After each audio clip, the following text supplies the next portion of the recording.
Assalamualaikum warahmatullahi wabarakatuh. Kembali lagi di channel Guru Muda Project bersama saya Vicky Rivaldi Nugroho. Pada pertemuan kali ini, kita akan membahas materi mengenai ruh shoh, terutama tentang ruh shoh sholat, di submateri sholat jamak dan qashar.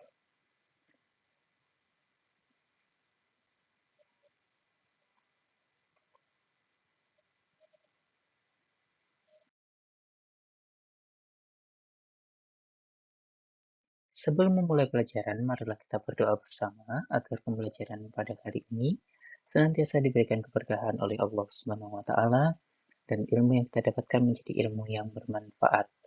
Berdoa dimulai.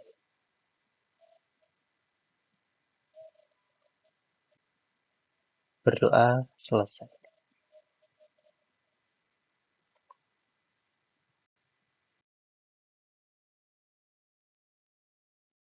Pada kesempatan kali ini kita memiliki 4 topik pembelajaran, di mana pada masing-masing topik nanti akan dijelaskan di slide yang berbeda, guna memperdalam pengetahuan kita mengenai materi sholat jamak dan qashar. Topik yang pertama mengenai konsep rukhsah, di sini nanti akan menjelaskan definisi rukhsah dalam ibadah. Kemudian, di topik yang kedua, kita akan masuk pada sholat jamak dan qashar, di mana nanti akan dijelaskan definisi sholat jamak, definisi sholat qashar, serta definisi sholat jamak dan qashar keseluruhannya. Yang ketiga, tentang syarat jamak dan qashar. Di sini nanti akan dijelaskan syarat dari sholat jamak dan qashar, apakah bisa dilaksanakan dan bagaimana persyaratannya. Yang terakhir mengenai hikmah sholat jamak dan qashar. Di sini nanti akan dijelaskan apa hikmah sebenarnya yang terkandung dalam sholat jamak dan qashar.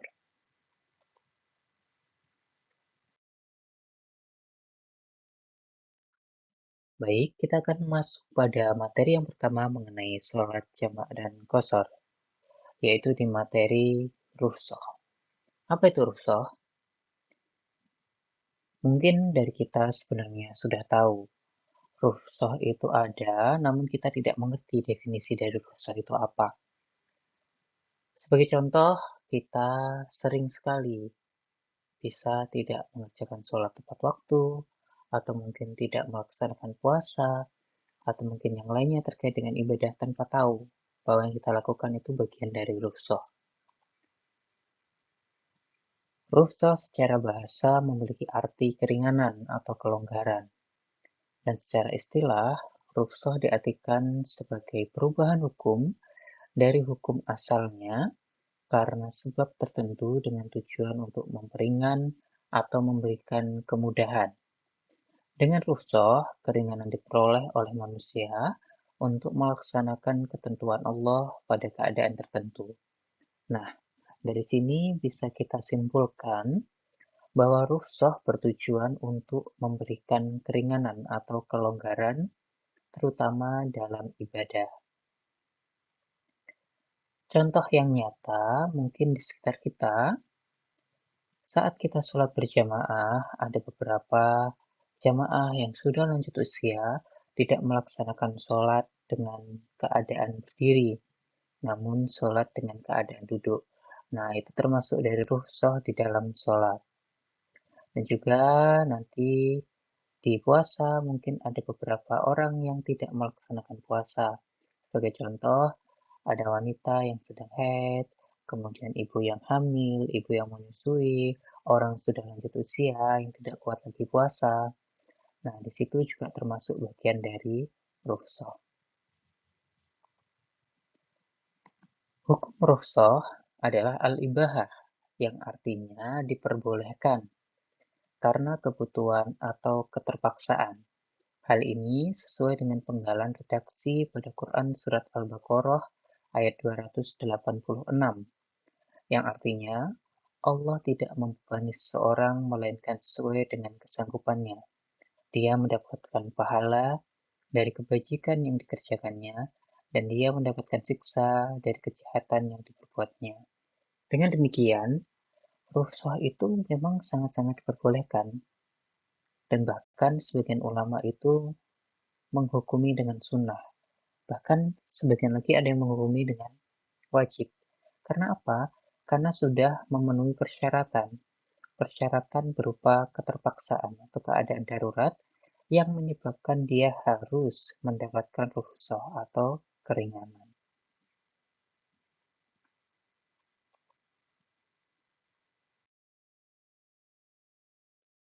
Kita lanjutkan materi mengenai rukhsah, terutama rukhsah dalam sholat. Sebagaimana yang kita ketahui di awal, rukhsah diberikan oleh Allah kepada hamba-Nya sebagai wujud kasih sayang Allah kepada kita. Sehingga dengan rukhsah kita diberikan kemudahan untuk tetap bisa melaksanakan ibadah meskipun dalam keadaan yang darurat. Tentang rukhsah sholat terdiri dari beberapa sebab. Yang pertama, karena kondisi fisik, misalnya sakit yang menyebabkan kesulitan untuk mengerjakan sholat secara sempurna.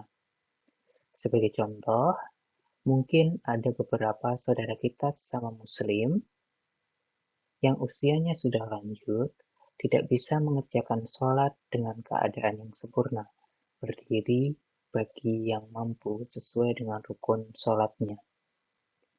Karena tidak bisa berdiri, maka beliau mendapatkan rukhsah atau keringanan untuk bisa melaksanakan sholat dalam keadaan duduk. Hal ini sangat-sangat diperbolehkan dan tidak melanggar syariat. Contoh lainnya, mungkin saudara kita ada yang kecelakaan, sehingga kakinya tidak bisa menekuk, atau ditekuk, atau diluruskan. Menyulitkan dia untuk melakukan rukun-rukun sholat seperti sujud, duduk di antara dua sujud, dan lain sebagainya, maka hal tersebut diperbolehkan untuk dia melaksanakan sholat dalam keadaan duduk, atau berbaring, atau bahkan dengan isyarat. Selama tidak menyulitkan, maka sholat tetap bisa dilaksanakan meskipun dalam keadaan darurat. Dan Allah selalu memberikan jalan kepada kita melalui rukhsah yang diberikan. Yang kedua, ada uzur karena bencana alam sehingga tidak bisa menuju ke masjid. Sebagai contoh, di akhir-akhir ini cuaca sedang tidak baik. Hujan bisa terjadi sangat lebat dan bisa saja berpotensi untuk terjadinya badai. Karena kondisi tersebut bisa membahayakan kita, maka kita diberikan keringanan untuk tidak sholat di masjid, melainkan sholat di rumah. Hal tersebut diperbolehkan karena uzur darurat bencana alam. Bisa juga mungkin di sekitar kita terjadi banjir, sehingga akses menuju ke masjid itu ditutup, dan kita kesulitan menuju ke sana. Maka kita diperbolehkan untuk tidak sholat di masjid, dan kita melaksanakan sholat di rumah. Yang terakhir, karena sebab perjalanan yang tidak bisa berhenti di sembarang tempat, sehingga pelaksanaan sholat dimungkinkan tidak bisa sesuai dengan waktunya. Sebagai contoh, kita mungkin sering sekali mendengar berita tentang mudik atau pulang kampung setahun sekali saat Lebaran datang. Saat pulang kampung tersebut, sebagian besar saudara-saudara kita sesama Muslim itu menggunakan kendaraan umum, baik itu bus, atau mungkin kereta api, atau mungkin pesawat, atau mungkin kapal, dan lain sebagainya. Dan selama perjalanannya, dia mungkin akan melewatkan beberapa waktu sholat yang dia tidak bisa berhenti di sembarang tempat. Saudara-saudara kita yang menggunakan kendaraan umum tidak serta-merta bisa menghentikan kendaraan yang dinaikinya, karena dia tidak memiliki hak untuk berhenti di sembarang tempat. Maka rukhsah yang diberikan hanya dua, yaitu sholat jama', di mana menggabungkan dua sholat yang berdekatan dalam satu waktu pelaksanaan, atau sholat qashar, meringkas jumlah rakaat sholat yang awalnya 4 menjadi 2. Dan nanti bisa digabungkan menjadi sholat jama' qashar, menggabungkan dua sholat yang waktunya berdekatan dalam satu waktu, kemudian meringkas bilangan rakaat yang awalnya 4 menjadi 2, karena unsur safar atau perjalanan yang sedang memenuhi ketentuan diperbolehkannya sholat jamak dan qashar. Sholat jamak ini menggabungkan dua sholat dalam waktu yang berdekatan di satu waktu pelaksanaan. Sebagai contoh, kita menggabungkan sholat duhur dan asar. Bisa dikerjakan di waktu duhur atau di waktu asar. Ada juga sholat maghrib dan isya bisa dilaksanakan di waktu maghrib atau dilaksanakan di waktu isya. Dengan demikian, meskipun dalam perjalanan, kita masih bisa tetap untuk melaksanakan sholat karena keringanan yang Allah berikan melalui sholat jamak dan sholat qashar. Nah, setelah kita mengetahui bahwa di dalam perjalanan yang kita lakukan, dengan menggunakan kendaraan umum yang kita tidak bisa berhenti di sebuah tempat, Allah memberikan kita, hamba-hambanya ini, keringanan berupa sholat jamak qashar, maka kita sebagai seorang muslim harus mengetahui syarat-syarat diperbolehkannya sholat jamak dan qashar. Syarat yang pertama yaitu perjalanan atau safar, pasti. Karena salah satu syarat utama kita mendapatkan keringanan sholat jamak dan qashar adalah melaksanakan perjalanan. Perjalanan di sini yang panjang dan bukan dalam rangka maksiat. Maksudnya panjang di sini adalah memerlukan waktu tempuh yang lama, bukan waktu tempuh yang sebentar, dan bukan dalam rangka maksiat. Jadi tujuan kita melakukan perjalanan ini dalam keadaan yang baik-baik, tujuan yang baik, mungkin bersilaturahmi seperti tadi yang saya jelaskan ketika mudik, atau saat bekerja, dan lain sebagainya. Dan itu harus tujuan baik, bukan dalam tujuan buruk. Meskipun perjalanan kita panjang, jauh, dan memenuhi jarak minimal nantinya, yang saya akan jelaskan di poin yang kedua, namun tujuan kita itu tujuan maksiat, misalkan kita menuju ke kota A dalam rangka untuk merampok, dalam rangka untuk mencuri, dalam rangka untuk membunuh, maka kita tidak diperbolehkan untuk sholat jamak qashar. Karena sudah jelas tujuan kita perjalanan tersebut hanya untuk tindakan maksiat. Orang yang dalam melakukan perjalanan ini nantinya disebut sebagai musafir atau orang yang dalam perjalanan. Syarat yang kedua yaitu jarak. Seperti yang saya jelaskan di syarat pertama, melakukan perjalanan yang panjang artinya jaraknya juga jauh. Sebagian besar ulama mensyariatkan syarat minimalnya 16 parsah atau sekitar 90 km.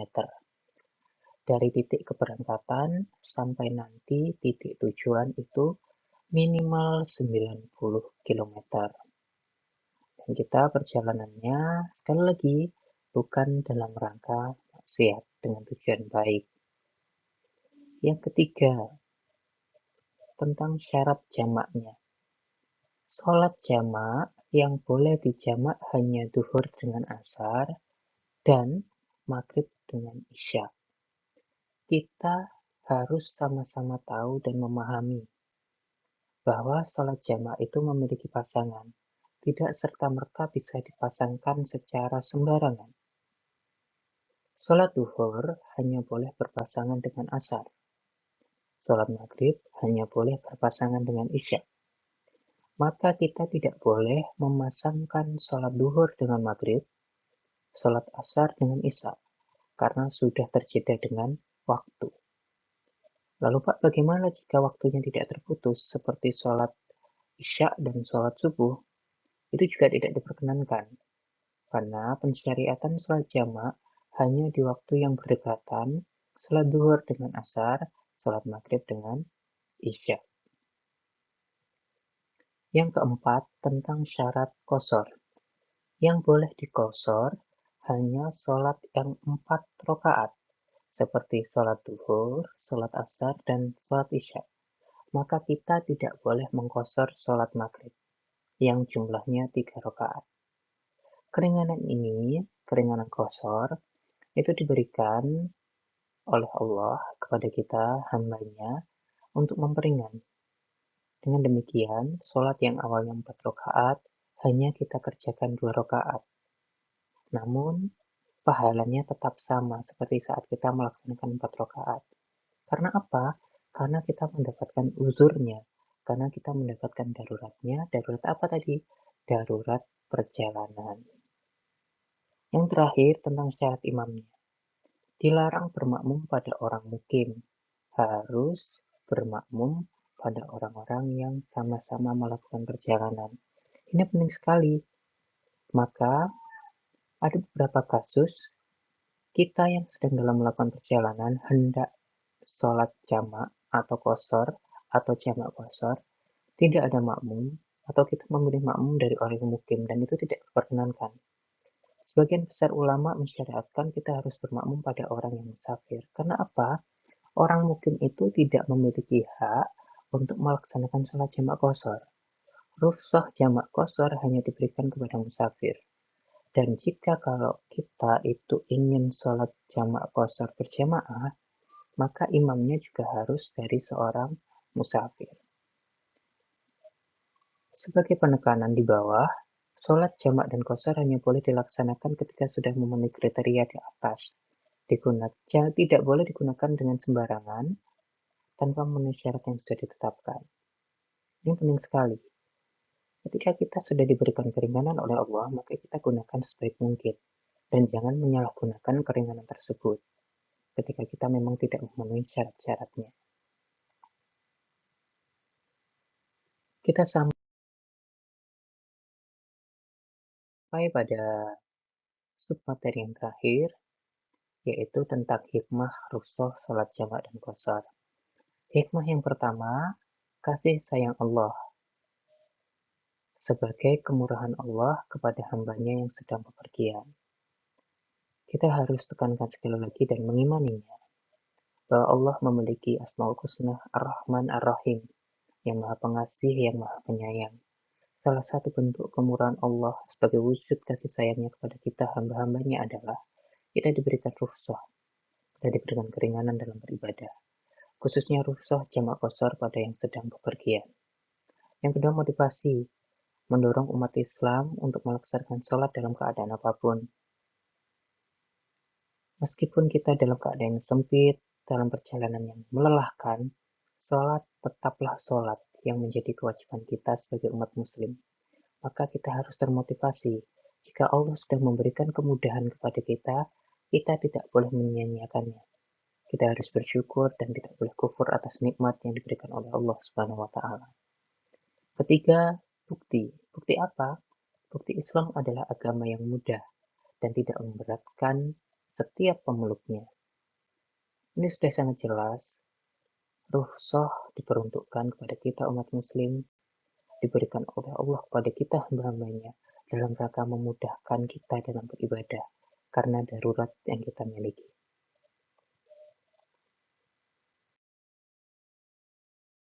Demikian pembelajaran kita mengenai rukhsah pada hari ini. Semoga apa yang saya sampaikan dapat diterima dan menjadi manfaat bagi kalian semuanya.